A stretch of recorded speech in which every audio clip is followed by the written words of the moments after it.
ये नाहरगढ़ से होते हुए हम जयगढ़, सागर, ये जयपुर के प्राकृतिक स्थलों की तरफ जब मैं आया विनायक जी और नितिन जी के साथ में, तो motorcycle man on the motorcycle Anil Gautam ji जो हैं, उनसे बातचीत हम ऐसे प्राकृतिक स्थान पर करें, उसका बहुत ही आनंद आया। और जैसे हम देख रहे थे मोटरसाइकिल चलाते हुए जीवन दृष्टि, उसकी बात विशेष करके इस बातचीत में से थोड़ी थोड़ी आप तक भी आने वाली है। तो इन तीनों का धन्यवाद करने के अलावा मैं आपका पहले से धन्यवाद करता हूँ, आपने देखा और आनंद लिया, और जीवन आनंद के लिए है, ये बात मोटरसाइकिल पर सवार अनिल गौतम से भी हम सुन रहे हैं, सीख रहे हैं। नमस्कार, मैं अशोक व्यास हूँ, अनिल गौतम जी के साथ बैठे हैं, इनकी मोटरसाइकिल हमारे सामने है, और ये मनुष्य जिन्हें मोटरसाइकिल पर दुनिया घूम ली हो लगभग, उनके साथ बैठे हुए मुझे लग रहा है कि हम अंदर की जो दुनिया है उसकी तरफ भी जाते हैं मोटरसाइकिल के साथ। वो विशेष करके मैंने अनिल गौतम के साथ बैठ के महसूस किया कि व्हीकल जो है, जैसे पुराने ज़माने आप भी कह रहे थे घोड़ा जो होता था वो उसका साथी होता था, तो ये आपका साथी है। अब इस साथी के साथ में जब ऐसा है कि प्रेम आजकल व्यावसायिकता की तरफ बहुत जल्दी अपने कदम बढ़ा देता है, और जब आप मोटरसाइकिल एक्सपेडिशन करते हो या फिर मोटरसाइकिल रेस ऑर्गेनाइज करते हो, तो ये आपका जो एक शुद्ध प्रेम है मोटरसाइकिल के लिए या इस स्पोर्ट्स के लिए, और ये कमर्शियल दुनिया जो है वो कैसे बैलेंस होता है? मुझे ये लगता है कि मैं मानसिक रूप से आज भी टीनेजर हूँ। मतलब मोटरसाइकिल का जब बात आती है तो जैसे एक टीनेजर को जो आतुरता, इच्छा मोटरसाइकिल चलाने की, मोटरसाइकिल के प्रति जो लगाव, जो आकर्षण होता है, जब मोटरसाइकिल की बात आती है तो मैं उसी उम्र का हूँ, 15-16 साल का ही हूँ। ठीक है, मेरी उम्र हो गई, अनुभव हो गया, ये अलग बात है, ये सब चीज़ें अलग जुड़ी हुई हैं, पर मोटरसाइकिल से जो मेरा प्रेम है वो वैसा ही है जैसा एक टीनेजर को होता है। और जब रेसेस ऑर्गेनाइज़ की जाती हैं तो मुझे वही रोमांच होता है जैसे मैं उसी उम्र में हूँ। चला दूसरे रहे होते हैं पर मुझे रोमांच ऐसा ही होता है जैसे मैं चला रहा हूँ।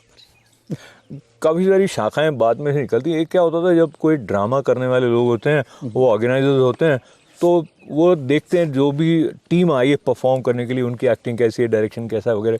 तो आप जब मोटरसाइकिल रेस ऑर्गेनाइज करते हैं तो आप कुछ अलग चीज़ नोटिस करते हैं कि लोगों की अप्रोच इन ड्राइविंग मोटरसाइकिल और प्रिपेयरिंग देमसेल्फ फॉर रेस? एक बहुत इंटरेस्टिंग चीज़ है। देखिए, कुदरत की देन है, सबके शरीर एक से नहीं होते हैं, उसी तरह से सबका सेंस ऑफ बैलेंस भी एक सा नहीं होता।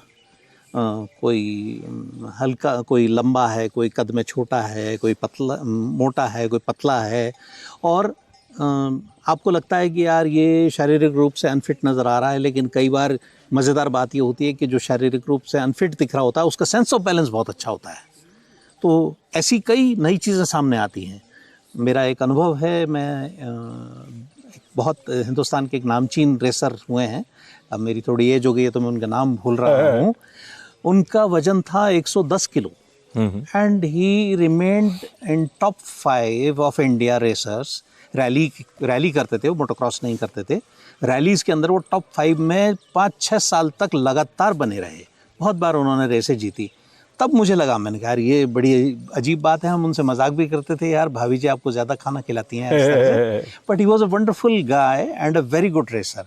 तो ऐसी जो आपने ड्रामा की बात करी, जैसे ड्रामा में अलग अलग क्वालिटीज़ होती हैं। किसी की आवाज़ अच्छी होती है तो किसी के एक्सप्रेशन अच्छे होते हैं, कोई आंखों से ही बढ़िया एक्टिंग करता है। उसी तरह से मोटरसाइकिल के साथ भी यही होता है कि हमको तरह तरह के जो कुदरत ने अलग अलग स्ट्रक्चर्स दिए हैं, उसके बावजूद भी हमको ये समझ में आता है कि या जैसे वो मेरा एक शागिर्द है नितिन सिंह है, वो कद में बहुत छोटा है, तो ऐसा लगता है यार ये कैसे चलाएगा मोटोक्रॉस, लेकिन बहुत ही अमेजिंग राइडर है वो अपने आप में। एक रविकांत है जिसकी दुर्घटना हो गई थी कई साल पहले, और he lost his one I in an accident, और उसके बाद उसने जब कमबैक किया 5 साल बाद, तो एक आंख होने के बावजूद, जिसका बाइनोकुलर विजन ही नहीं रहा, उसके बावजूद उसने एक ही साल में 5 ट्रॉफीज़ जीती। तो ये बहुत ही मज़ेदार चीज़ है, आपको समझ में आता है ह्यूमन कैपेसिटी कितनी ज़बरदस्त है। तो मोटरसाइकिल एक साधन ये भी बनती है आपको बताने के लिए कि एक ह्यूमन के अंदर कितनी सारी वैरायटी और कितनी सारी कैपेसिटीज़ है। तो जो अनिल के पास बैठे हुए बात निकल कर जा रही है, तो उसमें ऐसा लगता है कि ये सब एक प्रकार से निमित्त जैसा हो जाता है, मोटरसाइकिल है या अनिल है, बट अल्टीमेटली बात ह्यूमन स्पिरिट की है कि जो विल टू सक्सीड है और टू ओवरकम ऑब्स्टेकल्स है, उसको आप किस तरह से मोटरसाइकिल के थ्रू सीखते हो। And I think that's what you have done in your life. उस बात को लेते हुए मैं जो पहले बात कर रहा था कमर्शलाइजेशन की, जब कोई इस तरह की ऑर्गेनाइज चीज़ें करनी होती हैं, बहुत लोग अलग अलग शहरों से या देशों से आ रहे होते हैं, यू नीड फंड्स। एंड वो जो एक इक्वेशन होती है जो एडवर्टाइज करने वाला है या स्पॉन्सर करने वाला है, वो कभी कभी ऐसी डिमांड लगता है जो आपको लगता है कि नहीं यार, ये मेरी जो कोर वैल्यू है मोटरसाइकिल के साथ, मेरे प्रेम के संबंध की, उसमें ये छेड़खानी हो जाएगी। या हो सकता है, मुझे पता नहीं, बट मे बी वो कहेंगे यार ये बैनर लगा के चलें मोटरसाइकिल या व्हाटएवर। ऐसी कोई सिचुएशन आई क्या आपके सामने? इस बारे में मैं आपको भारत की वास्तविक धरातलीय स्थिति बताना चाहता हूँ। भारत में स्पॉन्सरशिप जो है वो नहीं मिलती है। जो स्पॉन्सरशिप मिलती है, जिनको पब्लिसाइज कर दिया जाता है, वो माइक्रोस्कोपिक माइनॉरिटी में है। मतलब उनकी गिनती ही नहीं करनी चाहिए कि भाई ये रेसर हैं, ये स्पॉन्सर्ड हैं। हिंदुस्तान में इतने सारे मोटरसाइकिल चालक हैं, कोई रेसिंग करना चाहता है, कोई एक्सपीडिशंस करना चाहता है, कोई रोड रेसिंग करना चाहता है, कोई मोटोक्रॉस करना चाहता है, कोई इंटरनेशनल रेसिंग में भी जाना चाहता है। लेकिन स्पॉन्सर्स जो होते हैं वो हिंदुस्तान के अंदर अभी भी वो कंसेप्ट क्लियर नहीं हुआ है। मेरा मानना भी यही है कि अगर आप खिलाड़ी को स्पॉन्सर नहीं करते हो तो कोई बात नहीं है, आप खेल को स्पॉन्सर करो। तो जब वो खेल को स्पॉन्सर करते हैं तो वो ज़्यादा खिलाड़ियों को तैयार कर पाते हैं। तो इसीलिए मैंने रेसेस और आयोजित करना शुरू किया कि रेस आयोजित करने का मतलब हो गया कि आपने प्रोबेबल रेसर्स को एक प्लेटफॉर्म प्रोवाइड किया। जब आप प्लेटफॉर्म प्रोवाइड करते हो तो उसको खेलने का मौका मिलता है। अब रही बात कमर्शलाइजेशन की, पैसा कम ज़्यादा, तो किसी के पास साधारण सी मोटरसाइकिल है जो 50-60 हज़ार रुपये की आती है, आजकल तो लाखों रुपए की भी मोटरसाइकिलें हैं, उपलब्ध हैं। इसमें मैं आपको एक छोटा सा इंसिडेंट बताना चाहूँगा। मैं लास्ट ईयर बॉम्बे गया 24 में, तो वहाँ कुछ जो आपके मीडिया पर्सन्स, मेरे मित्र हैं, उन्होंने एक गेट टुगेदर रखा और मिले साथ।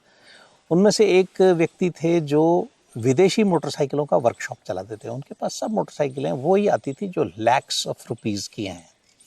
और फिर जब कॉन्वर्सेशन में ये निकल कर आया कि मुझे मोटरसाइकिल चलाते 45 ईयर्स हो गए हैं, मैंने कभी भी 150 सीसी से ज़्यादा की मोटरसाइकिल नहीं चलाई है, उसके बावजूद भी मैं 12 लाख किलोमीटर के लगभग मोटरसाइकिल पर हिंदुस्तान में घूम चुका हूँ, तो अनायास ही उनके मुंह से निकला कि यार वर्ल्ड रिकॉर्ड तो ये बनता है कि ये आदमी ने 150 सीसी से ऊपर कभी मोटरसाइकिल नहीं चलाई, and he has travel lakhs of kilometres.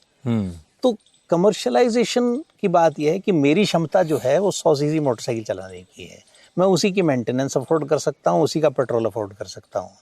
मेरा लक्ष्य जाके 5 स्टार होटल में ठहरना नहीं है। तो और दूसरा व्यक्ति ऐसा भी है जो लाखों रुपए की मोटरसाइकिल अफोर्ड कर सकता है, वो 5 स्टार होटल में भी ठहर सकता है। शौक सबके बराबर हैं, कौन किस लेवल पर पूरा कर पा रहा है ये उस पर निर्भर करता है। पर मैं हर व्यक्ति को मोटर बाइकर मानता हूँ, चाहे उसके पास सस्ती से सस्ती मोटरसाइकिल हो, उसका शौक कैसा है, वो क्या करना चाहता है उस मोटरसाइकिल के साथ। यह है मज़ेदार बात। तो ये मज़ेदार बात को लेते हुए थोड़ी टेक्निकल बात और थोड़ी एक्सपीरियंशियल लेवल की बात। एक तो जो आपने कहा 150 सीसी से ज़्यादा की आपने चलाई, तो जो हमारे जैसे लेमैन हैं उनको पता नहीं होता कि यार क्या क्या सीसी की मोटरसाइकिलें आती हैं और क्या फ़र्क पड़ता है। आपने तो एक जनरल उसके बारे में कुछ बताइए, फिर अगला सवाल उसके बाद ही करा जाए। अपने देश में तो देखिए अभी प्रॉपर ट्रेनिंग, एक तो क्या है, ड्राइविंग लाइसेंस हमारे पास 18 पे मिलता है रोड पे चलाने के लिए, और मोटरसाइकिल्स भी हमारे यहाँ पर इतनी वैरायटी नहीं है। अगर मैं वर्ल्ड सिनेरियो की बात करूं दुनिया में, तो दुनिया में ये होता है कि बिल्कुल 4 साल की उम्र से 8 साल की कैटेगरी की एक होती है जहां से ही मोटरसाइकिल चलानी सिखा दी जाती है उनको। फिर 8 साल से और 14 साल के बच्चे होते हैं जो चला रहे होते हैं, मोटरसाइकिल चलानी सिखा दी जाती है। अब वो 50 सीसी से शुरू होते हैं और फिर 25 इस पे 150, 200, 25 BHP तक आते हैं। तो जो लर्नर्स मोटरसाइकिलें होती हैं हमारे देश में, जो साधारण मोटरसाइकिलें हैं, वो कायदे से लर्नर्स मोटरसाइकिलें हैं जो 12, 13, 14 BHP की हैं। वो सीसी जो है वो 100 हो सकता है, 125 हो सकता है, 150 हो सकता है। BHP क्या होता है? BHP is the actual power generated by the engine, जिससे मोटरसाइकिल की पिकअप का मालूम चलता है और टॉप स्पीड का पता चलता है। आपने मोटरसाइकिल रिपेयरिंग के बारे में भी सीखा था क्या इनिशियली जब आपने शुरू वो किया? बाय प्रैक्टिस सीख जाते हैं आप। जब आप करने लगते हो, शौक होता है, तो हमेशा आपको मैकेनिक मिलने वाला नहीं है।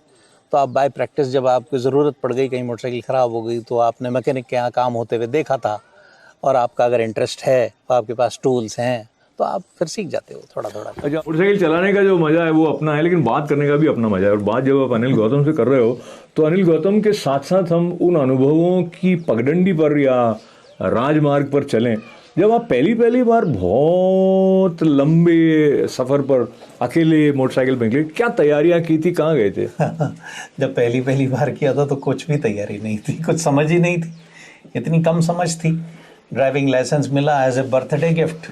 अगली मॉर्निंग मोटरसाइकिल उठाई, और जो सबसे नज़दीक उस समय, जब 1977-78 की बात है, एग्जैक्टली मुझे ईयर भी याद नहीं है, तो बस सुबह पिताजी की मोटरसाइकिल उठाई और निकल लिए अर्ली मॉर्निंग, और दिल्ली चला गया। मुझे पिक्चर देखनी थी, इंग्लिश पिक्चर, चार्ल्स ब्रॉन्सन की। वहाँ जाकर चाणक्य सिनेमा हॉल हुआ करता था, वहाँ जाके 11 बजे का लगभग का शो था, या 12 बजे का था, जो भी। पिक्चर देखी, पूरी तरह मुझे पूरी बात याद नहीं है, पर हाँ कुछ कुछ प्रमुख बातें याद हैं। और शाम को वापस लौट आया, डिनर टेबल पर बैठा था, रात को खाना खाने सब साथ बैठे, पिताजी भी आ गए थे, और फिर मेरी माँ ने एज़ यूजुअल, जैसे सबकी माएँ होती हैं, और उन्होंने लगाई मुझे डांट। माँओं को क्या होता है, सिर्फ खाना नहीं खाया, दिन भर से खाया है, तो डांट पड़ गई। और पिताजी को कहा कि बोले थे इन्हें लाइसेंस दे दियो, और सुबह से हाट तो फिर मोटरसाइकिल ले रख भाग गो अर्ली मॉर्निंग। तो पिताजी ने पूछा भाई कि तुम मोटरसाइकिल लेकर कहाँ गए थे? मैंने कहा जी, उन्होंने सोचा कि भाई ठीक है, मोटरसाइकिल लेके घूम रहा होगा, लाइसेंस मिला है तो मैंने कहा जी मैं दिल्ली गया था। उनको शौक ज़रूर लगा होगा, लेकिन वो बहुत घिसे मजे में पुलिस दिख रहे थे। उन्होंने बिल्कुल शो नहीं किया मुझको। और फिर उन्होंने अगला प्रश्न, अरे पैसे कहाँ से आए? मैंने कहा आपने दिए थे ना बर्थडे के पैसे, वो थे, और कोई पंचर तो नहीं हुई, कोई प्रॉब्लम तो नहीं है? इस तरह की बात करके उन्होंने बात को खाली छोड़ दिया। फिर जैसी उनकी आदत थी, 2 घंटे बाद अपने बेडरूम में बुलाया, और फिर कहा कि तुम मुझसे बिना पूछे मेरी मोटरसाइकिल लेकर दिल्ली गए। मैंने कहा जी आप ही ने तो कहा था कि जब मेरे पास ड्राइविंग लाइसेंस हो जाएगा तो मैं कहीं भी जा सकता हूँ। तो फिर उन्होंने मुझे समझाया कि नहीं, कहीं भी जा सकता हूँ का मतलब ये है कि शहर में तुम कहीं पर भी घूम सकते हो, अगर शहर के बाहर जाना है तो अभी भी तुम इतने बड़े नहीं हुए हो कि तुम मुझसे बिना परमिशन लिए जाओगे। मेरी मोटरसाइकिल है तो तुम्हें मुझसे पूछना होगा। एक चीज़ जो तुम नहीं समझ रहे हो वो ये कि तुम्हारी दुर्घटना अगर दिल्ली में हो जाती या हाईवे पर हो जाती तो हमें तो पता ही नहीं है कि तुम कहाँ हो, तो कैसे ढूंढते। फिर भी उन्होंने मुझे डिस्करेज नहीं किया, बोले अगली बार कहीं जाना हो तो मुझे पहले पूछ लेना। और फिर अर्ली मॉर्निंग जो टेलीफोन रखा रहता है, उस समय लैंडलाइन का ज़माना था, तो लैंडलाइन का टेलीफोन जिस मैट पे रखा रहता है उसके नीचे एक पर्ची रख जाना, मम्मी को मत बताना। तो एक इंटरेस्टिंग मेरी लॉन्ग राइड की शुरुआत है। उसके बाद then I kept on learning many things कि हाँ भाई मोटरसाइकिल के लिए प्रिपरेशन चाहिए, ये चाहिए। तो जो आपने सीखना शुरू करिए, फिर आप लेह लद्दाख भी कहीं गए थे?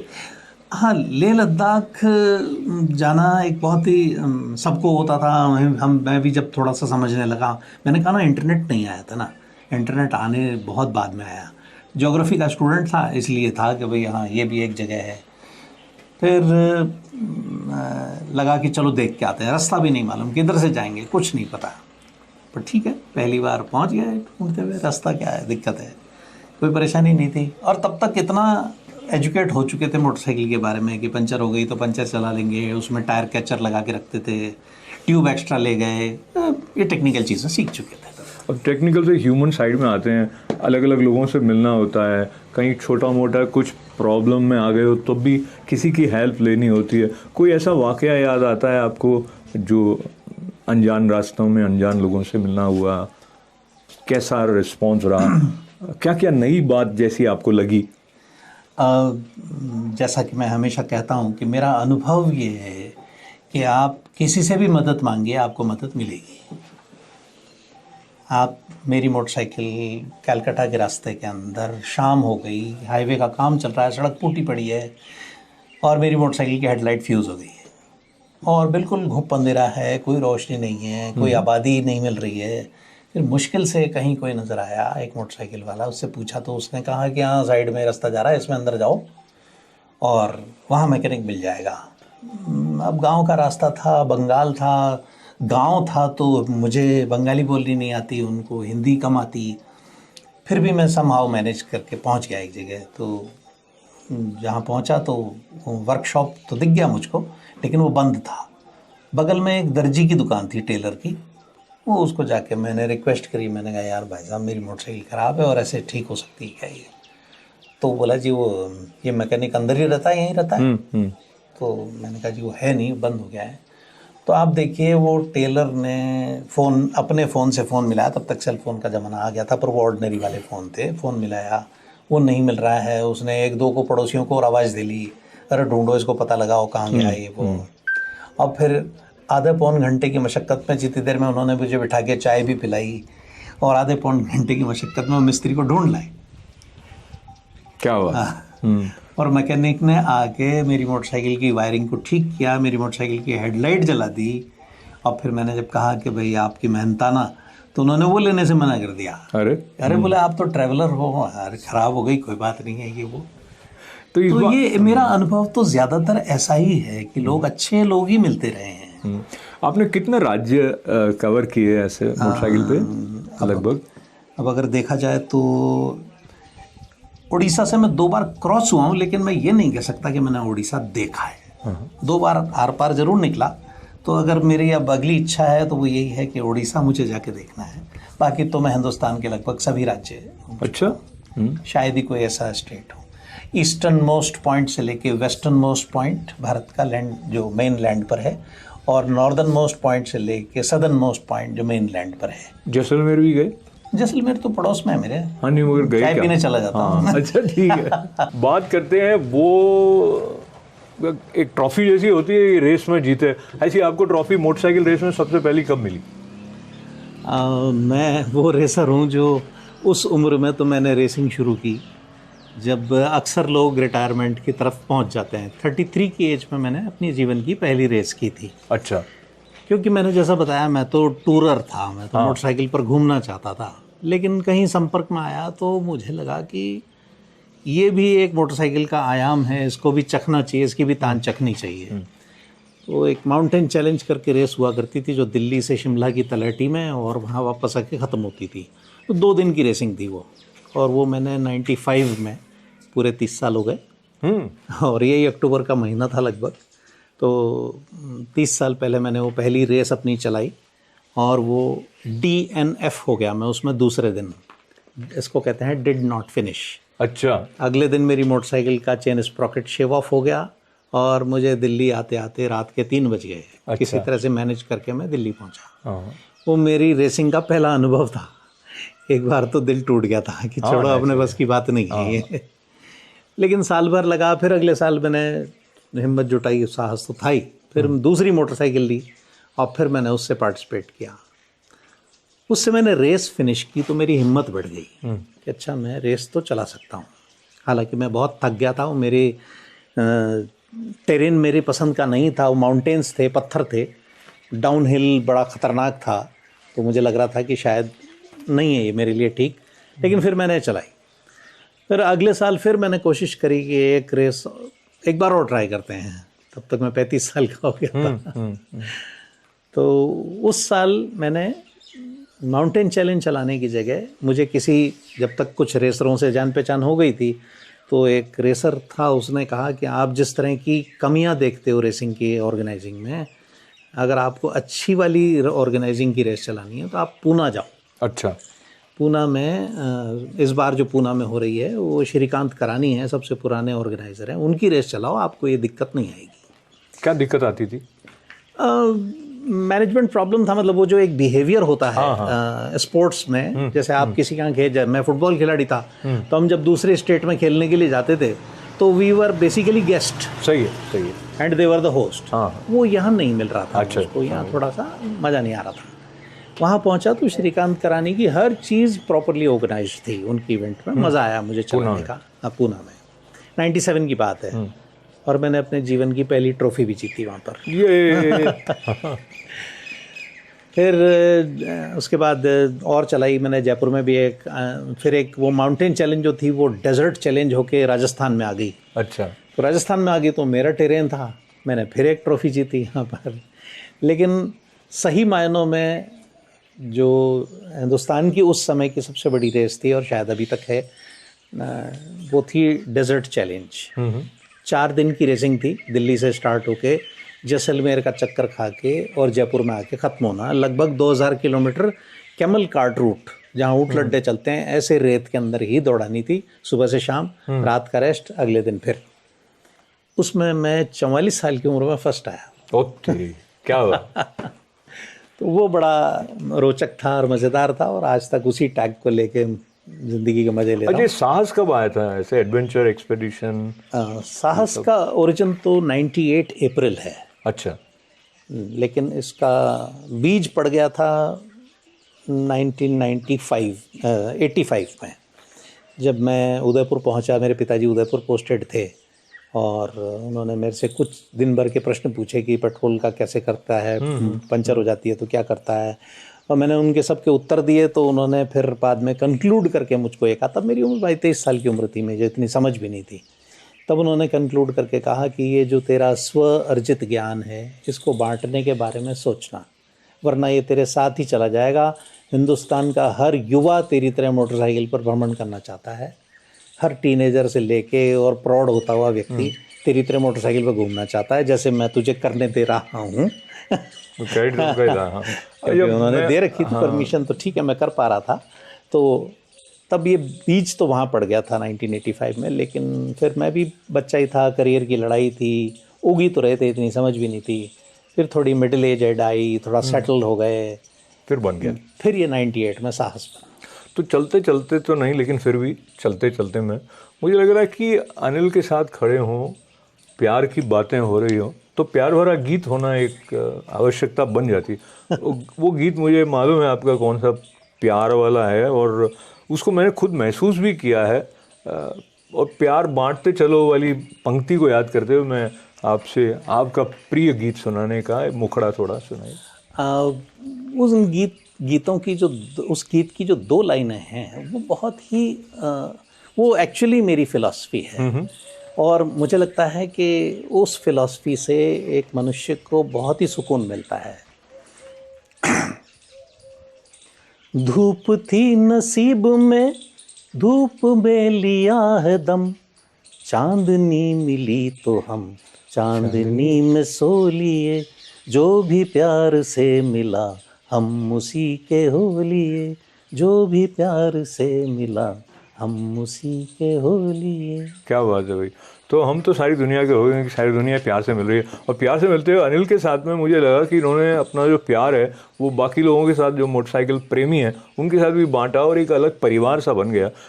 मैं दोनों तरफ की बात पूछना चाहता हूँ। एक वो होते हैं जिनसे आप सीखते हो, एक वो होते हैं जो आपसे सीखते हैं। तो आपने अपने पिताजी का उल्लेख किया, उसके अलावा और ऐसे कौन आपकी ज़िंदगी में आप ऐसे लोग देखते हैं जिनसे कि आपको बहुत कुछ सीखने को मिला परिवार के अलावा? देखिए, सबसे पहले टीचर तो आपका परिवार ही होता है। पहले माता पिता होते हैं, फिर आपके जो नज़दीकी सिबलिंग होते हैं। जैसे मेरे जीवन में मेरे इमीडिएट जो ताऊ जी थे, पिताजी से जस्ट बड़े थे, उनका बड़ा रोल है। उन्होंने बहुत कुछ सिखाया बढ़ती उम्र के साथ में, बहुत सारा ज्ञान दिया उन्होंने, बहुत समय हमारे साथ बिताते थे। फिर मैं कुछ स्कूल के टीचर्स हैं, तिवाड़ी जी हैं, सोलंकी जी हैं, हमारी मैडम थी सुशीला जी हैं, मैं थावर सिंह जी हैं, हमारे जो स्पोर्ट्स के टीचर थे, उन्होंने हमको बड़ा संवारा। ये मुझे लगता है कि उस दौर के जो टीचर्स थे वो सचमुच में टीचर्स थे। तो ऐसे लोगों को तो मैं नहीं भूल पाता हूँ, वो तो याद रहते ही हैं। और रही बात ज्ञान की, तो ज्ञान के बारे में मेरा ये कहना है कि मानना है कि वातावरण में है, लेने वाला चाहिए। मैं बहुत साल पुरानी एक घटना से उसको जोड़ देता हूँ। बहुत साल पुरानी बात हो गई, मतलब बहुत युवा था मैं, और एक नदी आ गई थी रास्ते में मेरे, और पानी भरा हुआ था, और मैं रुक के सोच रहा था कि मैं किधर से पानी में से निकलूं ताकि मुझे मोटरसाइकिल मेरी आर पार हो जाए। तो वहाँ पर एक बकरी चरा रहा एक बच्चा था, 10-1 साल की उम्र होगी उसकी। वो मुझे मेरे अतरंगी अटायर की वजह से वो आकर्षित होकर मुझे देख रहा था। तो फिर पास में आके पूछता है कहीं देखे। उसने पूछा तो मैंने उसको कहा कि भाई मुझे नदी के पार जाना, मैं देख रहा हूँ पानी कहाँ कम है जिससे मैं निकल जाऊँ। तो उसने इतने कैजुअली अपनी भाषा में बोला, मैं उसकी तरह मारवाड़ी नहीं बोल पाऊँगा, उसने बड़े कैजुअली इतने आराम से कहा कि जहाँ पर सबसे चौड़ा पाट है वहाँ सबसे छिछला पानी है। तो अब उस 10 साल के बच्चे ने ये ज्ञान दिया। तो ज्ञान तो वातावरण में है, सिर्फ लेने वाला चाहिए। यहाँ पे चौड़ा पाट है, वहाँ पे पानी छिछला मिलेगा। इस बात को लेते हुए आपके अंदर की गहराई के साथ जिन लोगों का रेजोनेंस हुआ, मोटरसाइकिल क्लब कह दीजिए या साहस की फैमिली कह दीजिए, उनके बारे में कुछ बताने के साथ साथ ये बताइए कि आने वाले समय में कुछ योजना है आपकी मोटरसाइकिल संबंधी एक्सपीडिशन या रेस को लेकर? ये बाय डिफ़ॉल्ट हुआ ये, मतलब मैंने जब साहस फॉर्म किया था तो मैंने कभी नहीं सोचा था कि मैं कोई मेरी टीम बनाऊंगा, फिर मैं उनको रेसिंग सिखाऊंगा या रेसिंग कराऊंगा या अपने साथ एक्सपीडिशन पे ले जाऊंगा। मैंने जब ये फॉर्म किया था तो उसके पीछे वजह थी कुछ उस दौर के स्पॉन्सर्स जो मेरे पीछे लगे थे कि रेसेस आप ऑर्गेनाइज़ करो। तो फॉर्चुनेटली मुझे स्पॉन्सर ढूंढने नहीं जाना पड़ा, खुद स्पॉन्सर मुझ तक आए और मुझे कहा कि आप रेसेस ऑर्गेनाइज़ करो। तब मैंने ये रेसेस ऑर्गेनाइज़ करना शुरू किया जी। अब रेसेस ऑर्गेनाइज़ करनी शुरू कर दी तो फिर बच्चे जुड़ते चले गए, तो फिर बच्चे साथ लग गए कि अब आप हमें सिखाओ, वो नेशनल रेस हो रही है, हमें वहाँ जाना है, वहाँ पार्टिसिपेट करना है, आप बताओ। तो मैं गाइड कर देता था, फिर उन्होंने कहा नहीं आप रेसिंग भी सिखाओ। हम कहाँ से सीखें, हम किससे सीखें? तो फिर ऐसे करके वो रेसिंग सिखाने लग गए। तो फिर उन्होंने कहा कि सर जब हम रेस आपसे सीख के जा ही रहे हैं तो क्यों नहीं हम टीम साहस के नाम से ही रेस चलाएं। तो ठीक है, ये सब चीज़ें बच्चों से ही सीखी है मैंने, मेरे दिमाग में नहीं थी ये सब बातें, उन्हीं से सीखी हैं। अब मेरे साथ जो बच्चे जुड़े हुए हैं 25 साल से जुड़े हुए हैं, उनमें 3 पुराने नाम तो हैं, नितिन सिंह है, रविकांत है, विमल चौधरी है। जबकि विमल चौधरी रेसर नहीं है, विमल चौधरी हमेशा मेरी ऑर्गेनाइजिंग टीम में रहा है, लेकिन ये 3 हमेशा से साथ हैं मेरे। उसके बाद में खूब सारे बच्चे आए गए, इंस्टीट्यूशन है, स्कूल है। मैं एक्चुअली यही कह रहा था कि Anil Gautam is not just a man और a man on motorcycle, he is an institution now, and a institution which is also offering the kind of shadow that helps these youngsters in finding the right track to design their life or to approach life in a way which is good for them as well as for the society. तो इसके लिए मैं आपको धन्यवाद दूं, बधाई दूं, दोनों ही देना चाहता हूं, शुभकामनाओं के साथ। आप शुभकामनाएं दे दीजिए। तो such a pleasure talking to Anil. और चलते चलते एक कोई गीत की पंक्ति से हम समाप्त करेंगे, मैं भी बीच में साथ। तो मैंने गीत गाया अभी, और अब वो जो आपको आता है वो गा देते हैं कोई सा। मुझे सारे गाने आते हैं, रुक जाना पे चल जाते हैं। रुक जाना नहीं तू कहीं हार के, कांटों पे चल के मिलेंगे साए बहार के। ओ राही, ओ राही, ओ राही,